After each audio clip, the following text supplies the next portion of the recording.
सलामती कौंसिल के इजलास में इसराइली नुमाइंदे के रिमार्क्स पर पाकिस्तान का करारा जवाब। सफीर पाकिस्तान आसिम इफ्तिखार ने इजलास में इजहार ख्याल करते हुए कहा कि शुक्रिया जनाब सदर, मुझे कुछ तबसरों का जवाब देने के लिए बात करने पर मजबूर होना पड़ रहा है। इन्होंने कहा कि इसराइल के नुमाइंदे ने शायद आज की बहस में तमाम काउंसिल अरकान और दीगर मुकर्रीन की बात तवज्जो से नहीं सुनी। इन्होंने कहा कि हमारी राय में ये नाकाबिल कबूल बल्कि मुज़हिका खेज है कि एक जाहिर काबिज अक़वाम मुत्तहिदा के चार्टर और बैनुल अक़वामी कानून का मुसलसल खिलाफ वर्जी करने वाला मुल्क यानी इसराइल इस ऐवान का गलत इस्तेमाल करे और इस काउंसिल के तकद्दुस की तौहीन करे। आसिम इफ्तिखार ने कहा कि ये पहला मौका नहीं है दूसरों पर उंगलियां उठाना है और बेबुनियाद इल्ज़ामात लगाना दरअसल अपनी ही गैर कानूनी कार्रवाइयों और बैनुल अक़वामी कानून की खिलाफ वर्जियों को छुपाने की एक कोशिश है।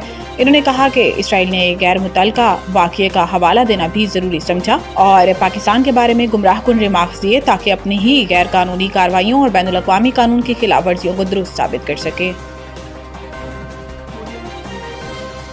कतर समझता है कि इसके साथ धोखा हुआ है और मामला अब फ़लस्तीन से आगे बढ़ेगा। वज़ीर दिफा ख्वाजा आसिफ का कहना है कि कतर समझता है कि इसके साथ धोखा हुआ और कतर में यह एहसास है कि मामला अब फ़लस्तीन से आगे बढ़ेगा। वज़ीर आज़म के हमरा अमीर कतर से मुलाकात में मौजूद वज़ीर दिफा ख्वाजा आसिफ ने गुफ्तगू करते हुए कहा कि कतर पर हमले के मामले पर सदर ट्रंप की नाराज़गी काफ़ी नहीं है। अरब ममालिक को अब यह एहसास हो रहा है कि अमेरिका की पहली और आखिरी तरजीह इसराइल है। ख्वाजा आसिफ ने कहा कि कतर समेत पूरी अरब दुनिया ये समझती है कि उनके साथ धोखा हुआ और वहाँ ये एहसास पाया जाता है कि मामला अब सिर्फ फ़लस्तीन तक महदूद नहीं रहेगा बल्कि आगे बढ़ेगा। ये मसला मुस्लिम उम्मा को हल करना पड़ेगा। इनका कहना था कि अगर खित्ते में अमन कायम हो जाए तो इसराइली वज़ीर आज़म नेतन्याहू एक दिन के लिए भी इक़्तिदार में नहीं रह सकते। जब तक जंग जारी रहेगी नेतन्याहू इक़्तिदार जीतता रहेगा।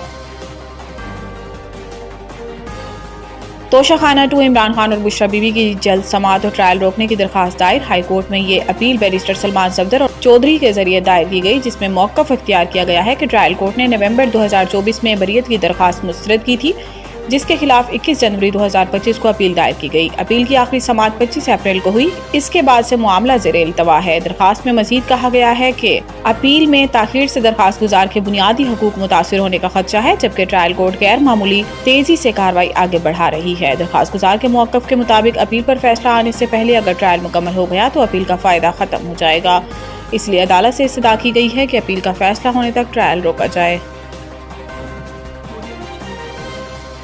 वज़ीर आज़म ने सैलाब ज़दा इलाकों के बिजली बिलों में रिलीफ के लिए IMF से राब्ते की हदायत कर दी। ज़राए का कहना है कि वज़ीर आज़म ने वज़ारत ख़जाना के हुक्काम को सैलाब ज़दा इलाकों में रहने वाले अफराद के बिजली बिलों में एक माह के इस्तिस्ना पर IMF से राब्ते की हदायत की है। ज़राए के मुताबिक वज़ीर आज़म ने इस मौका पर कहा कि वज़ारत ख़जाना अब IMF के साथ इस मुमकिन रिलीफ से बातचीत करे। बातचीत का मकसद सैलाब ज़दा इलाकों में लोगों को फौरी रिलीफ दिया जा सके। ज़राए ने बताया कि शहरों या देहात ये रिलीफ पूरे पाकिस्तान के सैलाब ज़दा इलाकों में दिया जाएगा। इससे काबिल चेयरमैन PP बिलावल भुट्टो ने भी हुकूमत से सैलाब मुतासरा इलाकों में किसानों के बिजली बिल मुआफ़ करने का मुतालबा किया था। ताहम वज़ीर आज़म ने सैलाब के सबब मुल्क में ज़रई और मौसमियाती एमरजेंसी नाफिज करने का ऐलान किया है।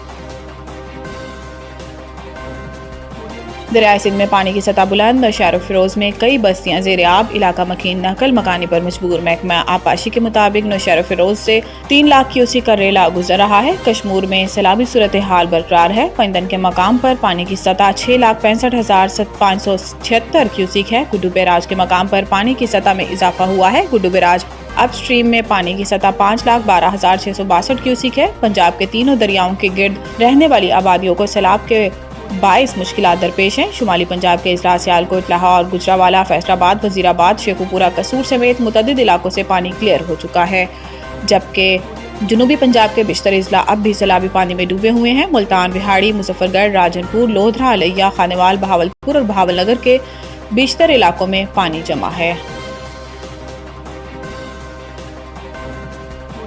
एशिया कप T20 पाकिस्तान अपना पहला मैच आज ओमान के खिलाफ खेलेगा। ओमान के खिलाफ पाकिस्तान के मैच को भारत के खिलाफ इतवार के बड़े मुकाबले से कबल वार्म अप के तौर पर देखा जा रहा है। इस मैच से कबल पाकिस्तान क्रिकेट टीम के हेड कोच माइक हैसन ने दुबई की पिच का मुआयना किया और प्रेस कॉन्फ्रेंस से उसे बैटर्स के लिए साजगार करार दिया। हैसन का कहना था कि पाकिस्तानी टीम में मल्टी स्किल्स खिलाड़ी मौजूद हैं। दूसरी जानिब ओमान की टीम के कप्तान जदेंद्र सिंह ने प्रेस कॉन्फ्रेंस में कहा कि पाकिस्तानी टीम का ओमान से कोई मुकाबला नहीं है, मगर T20 फॉर्मेट में कुछ भी हो सकता है।